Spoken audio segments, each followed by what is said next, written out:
Então eu entendi que mais do que chutar bola e ser uma estrela do futebol mundial, eu tinha uma responsabilidade de pavimentar caminhos para os mais jovens, de mostrar um outro caminho. Porque eu vi muitos atletas, e como você também tem muitos amigos, depois que chegaram lá, perder família. Esse é clássico. Eu vi muitos atletas perder toda a sua... o dinheiro que conquistaram. Eu vi muitos atletas, depois de chegarem lá, se envolverem com drogas.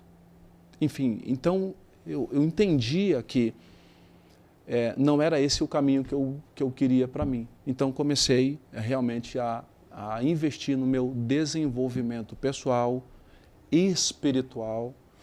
E a primeira coisa que eu fiz, Thiago, primeira coisa, quando eu me tornei um atleta profissional com 20 anos de idade, foi realmente encontrar a mulher que eu escolhi para a minha vida e que eu orei por ela durante anos e me casar.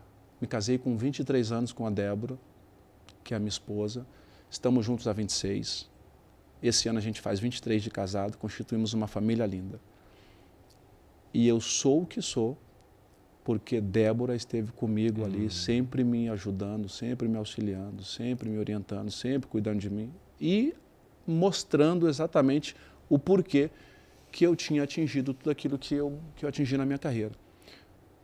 E isso é a minha experiência pessoal. Não. Deus me disfarçou como um atleta profissional para que eu pudesse realmente também levar aquilo que Deus me entregou, que é a sua palavra, e compartilhar com milhares e milhões de pessoas que eu tive oportunidade, pessoalmente e através, obviamente, das redes sociais. Mas sobre isso que você está falando, eu estou cheio de perguntas aqui, porque muita coisa que você está falando está no livro, né? Assim, que a história dos jogadores de futebol se repetem muito, né?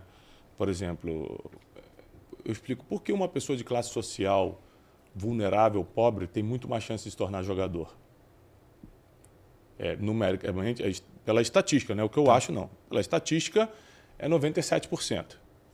3% vem de uma classe média e tal. Perfeito. 97% é de situação pobre ou vulnerável. Por quê? Porque, geralmente, na hora do vamos ver, que é com 12 anos você ter que não ir no passeio da escola, não tomar o sorvete no final de semana, Perfeito. não brincar, você está treinando. Exato. E, geralmente, a pessoa de uma classe social um pouquinho mais elevada, ela fala assim, papai resolve isso aqui, mamãe paga para mim. E quem vem de uma classe social mais sofrida fala, minha mãe precisa que eu dê certo na vida. Exato. Você usou essa expressão várias vezes. Vou disso tirar minha mãe depende. disso. Muitos jogadores me falaram essa palavra Disso que você usou. dependia. Minha mãe não vai sofrer o que está sofrendo.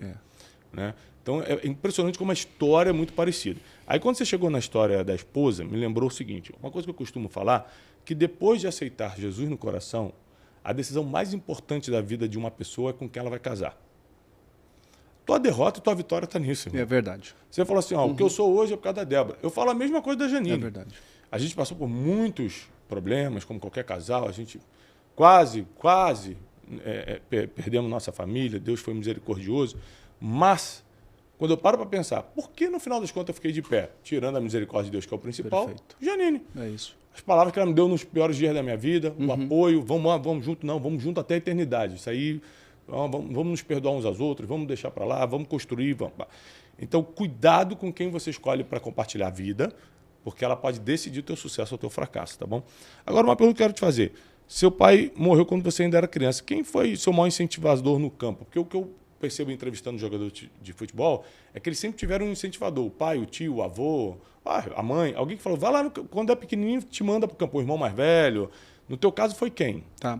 O meu irmão era o grande nome assim lá do Carandiru, que todo mundo olhava e falava assim, pô, esse cara vai ser um jogador profissional. Isso aí é muito parecido com as outras histórias, né? Esse cara vai ser um jogador profissional. Sempre tem uma referência de futebol na família, mesmo que não seja profissional. Exatamente. E eu era quem levava a chuteira do meu irmão para ele jogar. E eu ficava do lado de fora e ali o pessoal em volta do campo sempre falava isso daí.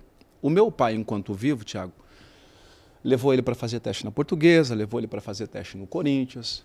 E ele estava realmente ali no caminho para se tornar um atleta profissional. Só que quando meu pai falece em 85, o meu irmão se perdeu na vida. Se envolveu com coisa errada e aí trouxe um caos para a vida dele. E também para a nossa família, porque aí desestabilizou todo mundo. Já morávamos num lugar que a gente via isso todos os dias. E agora a gente tem isso dentro de casa. É isso o quê, Ricardo? Droga, violência, agressividade e tal. E aí eu comecei a jogar bola e a minha mãe sempre falou assim, olha, você vai dar certo na vida. Eu não sei se vai ser com o futebol, mas você vai ser um homem de bem. Guarda isso que a mãe vai falar para você. Se um dia as coisas não saírem do jeito que você quer, seja um trabalhador. E tudo aquilo que você conquistar, que seja com o suor do seu rosto. Eu peguei isso, guardei como uma lei e falei assim, mãe, a senhora tem a minha palavra. Nunca a senhora vai me visitar em um presídio, nunca a senhora vai ter que receber uma notícia de que eu me envolvi com coisa errada, nunca a senhora vai ver eu chegando em casa de uma forma alterada porque fiz uso de alguma coisa ilícita.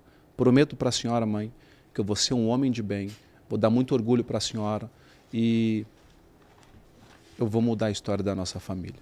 Então, a minha mãe foi a minha grande referência, Thiago. Uau. A minha mãe foi a pessoa que realmente demonstrou para mim que a torcida mais poderosa do mundo estava do meu lado, que era ela me apoiando. Porque no dia mais difícil da vida, quando eu, com 19 anos, fui dispensado do Corinthians, eu voltei para casa, demorei umas 2 horas para chegar.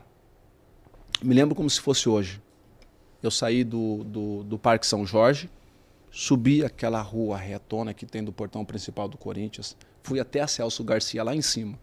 Esperei o ônibus, entrei pela porta da frente, falei com o motorista, posso descer pela frente? Ele falou assim, não, você tem que passar por debaixo da catraca se você não quiser pagar. Passei por debaixo da catraca do ônibus, cheio, fiquei em pé e fiquei pensando, como é que eu vou dar notícia para minha mãe que aquele contrato que nós tínhamos assinado para eu ganhar R$700 foi uma mentira. E agora eu estou sem emprego, estou desempregado, não tenho dinheiro, vou voltar para casa, que eu falo para ela. Então, 2 horas pensando nisso. Quando eu chego diante da minha mãe, eu falei assim, mãe, preciso falar com a senhora. Ela falou assim, vamos sentar? Sentamos, ela preparou um café, fez um bolinho de chuva e me serviu.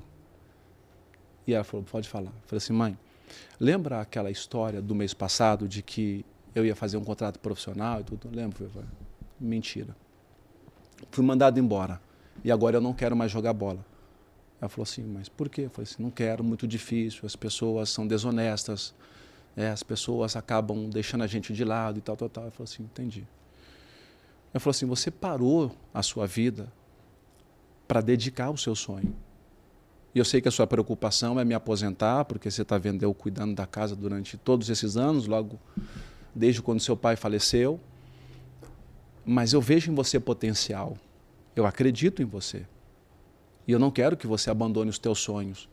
A mãe ainda tem saúde para continuar mantendo a casa. Tiago, quando minha mãe falou isso para mim, eu era só um barril de pólvora que precisava de um incentivo. E essa palavra da minha mãe foi uma faísca. Quando entra no meu ouvido, vem para o meu coração, isso explodiu dentro de mim. Eu falei assim, uau, eu entendi. A minha mãe é a torcida mais poderosa que eu tenho do meu lado. Ela acredita em mim. Quando isso aconteceu, cara, aí foi questão de meses. Como eu falei, foi em meados de 99, do meio do ano para o final. 6 meses depois, eu estava assinando um contrato profissional de 1.200, foi quando eu aposentei ela. Então, a minha mãe foi a minha grande incentivadora e motivadora. Ela que não deixou eu parar. Porque se ela falasse para mim assim, tá bom, filho, vem cá, a mãe vai continuar, eu tinha parado.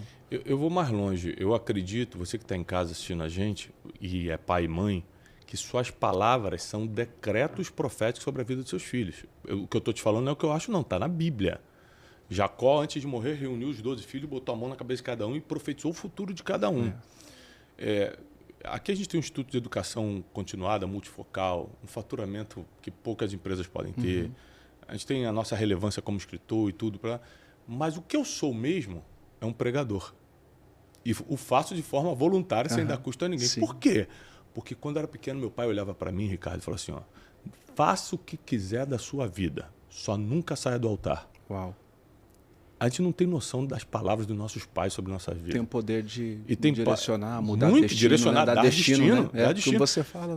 Você imagina que tem pais que ficam, seu burro, É. porque tirou nota baixa, você vai ser um delinquente mesmo. Isso aí é. Às vezes nervoso e não sabe nem o que está falando e criando uma memória negativa nos filhos terrível.